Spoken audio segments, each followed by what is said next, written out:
Buenos días, mi nombre es Brian Alberto Blanco Gallardo, soy del grupo de segundo B de la Facultad de Medicina ICES Campus Matamoros 2001 y este es un proyecto para la materia de anatomía del doctor Tomás Briones.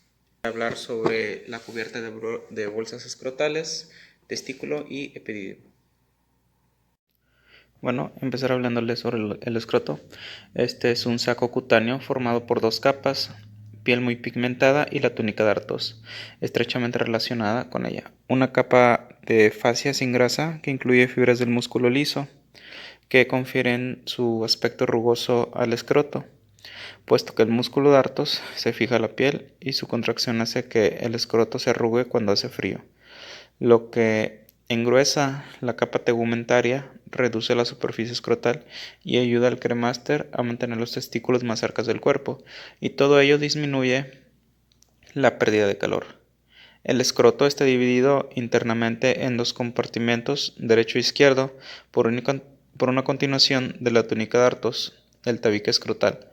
El tabique escrotal está señalado externamente por el rafe escrotal, una estría cutánea que marca la línea de fusión de las prominencias labioescrotales embrionarias, y la túnica darto superficial, que carece de grasa y se continúa anteriormente con la capa membranosa del tejido subcutáneo del abdomen, que es la fascia de Scarpa, y posteriormente con la capa membranosa del tejido subcutáneo del perineo, que es la fascia de Colles.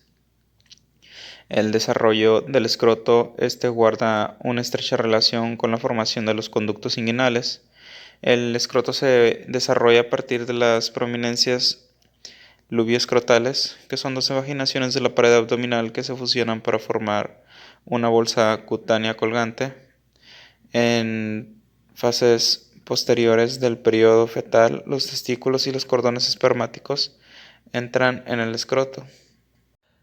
La irrigación arterial del escroto procede de las ramas escrotales posteriores de la arteria perianal, una rama de la arteria pudenda interna, las ramas escrotales anteriores de la arteria pudenda externa profunda, que es una rama de la arteria femoral, y la arteria cremástica, una rama de la arteria epigástrica inferior. Las venas escrotales, estas acompañan a las arterias también, y los vasos linfáticos del escroto drenan en los nódulos linfáticos inguinales superficiales. Los nervios del escroto incluyen ramos del plexo lumbar para la cara anterior y ramos del plexo sacro para la cara posterior e inferior. El ramo genital del nervio genitofemoral va de L1 a L2. Estos inervan la cara anterolateral. Los nervios escrotales anteriores, ramos del nervio ilioinguinal L1, inervan la cara anterior, y los nervios escrotales posteriores, ramos del ramo perianal del nervio pudendo es S2, S4, que inervan la cara posterior.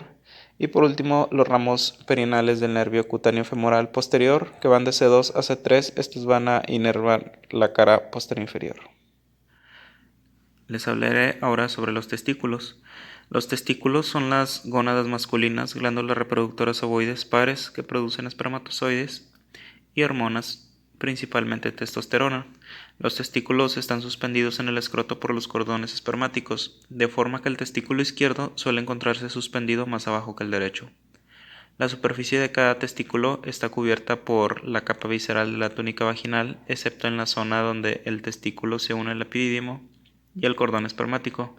La túnica vaginal es un saco peritoneal cerrado que rodea parcialmente al testículo y que representa la parte distal cerrada del proceso vaginal embrionario. La capa visceral de la túnica vaginal está íntimamente unida al testículo, al epidídimo y a la porción inferior del conducto deferente. Entre el cuerpo del epidídimo y la cara posterolateral de los testículos se encuentra el seno del epidídimo, un receso en forma de hendidura de la túnica vaginal. La capa parietal de la túnica vaginal adyacente a la fascia espermática interna es más amplia que la capa visceral y se extiende superiormente a una corta distancia por la porción distal del cordón espermático. Una pequeña cantidad de líquido en la cavidad de la túnica vaginal separa la capa visceral y parietal y permite que el testículo se mueva libremente en el escroto. Los testículos tienen una superficie externa fibrosa resistente, llamada túnica albuginea, que se engrosa y forma una cresta en su cara posterior interna, el mediastino testicular.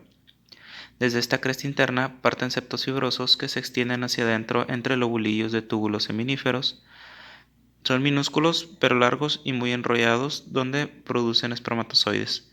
Los túbulos seminíferos se unen mediante túbulos seminíferos rectos a la red testicular, una red de conductos en el mediastino del testículo. Las largas arterias testiculares se originan en la cara anterolateral de la aorta abdominal, justo inferiores a las arterias renales. Discurren retroperitonealmente en dirección oblicua, cruzando sobre los uréteres y la porción inferior de las arterias ilíacas externas hasta alcanzar los anillos inguinales profundos.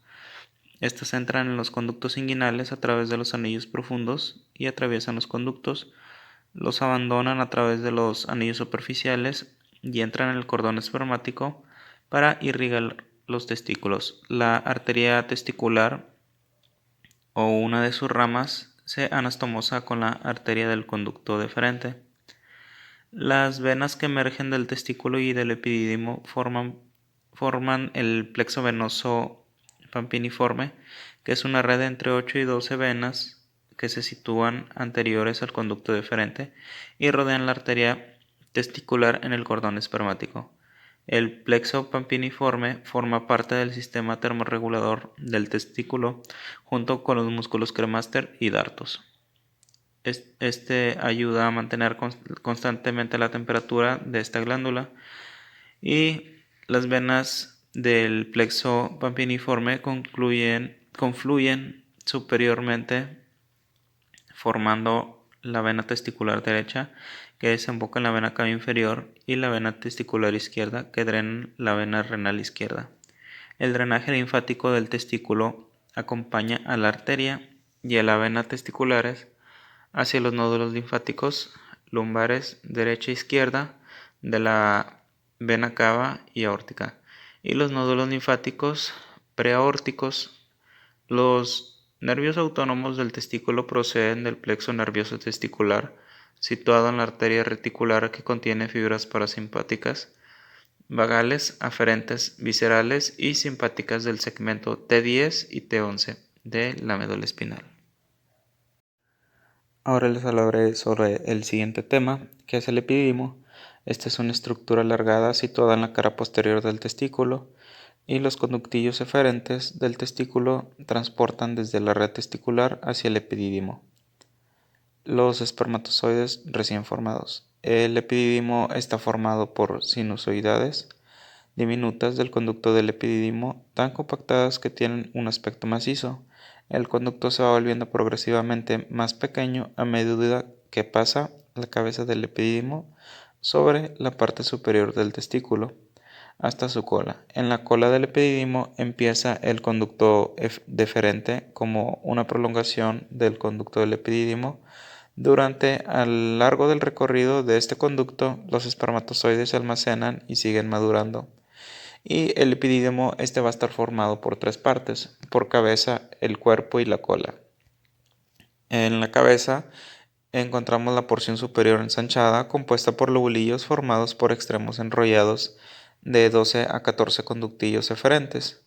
En el cuerpo, el conducto sinuoso del epidídimo, y en la cola, esta se continúa con el conducto deferente que transporta los espermatozoides desde el epidídimo al conducto eyaculador para su expulsión a través de la uretra durante la eyaculación. Y pues bueno, en vista ya más general, el epidídimo pues es el tubo conductivo que conecta los testículos con los vasos deferentes por los que circula el semen con los espermatozoides.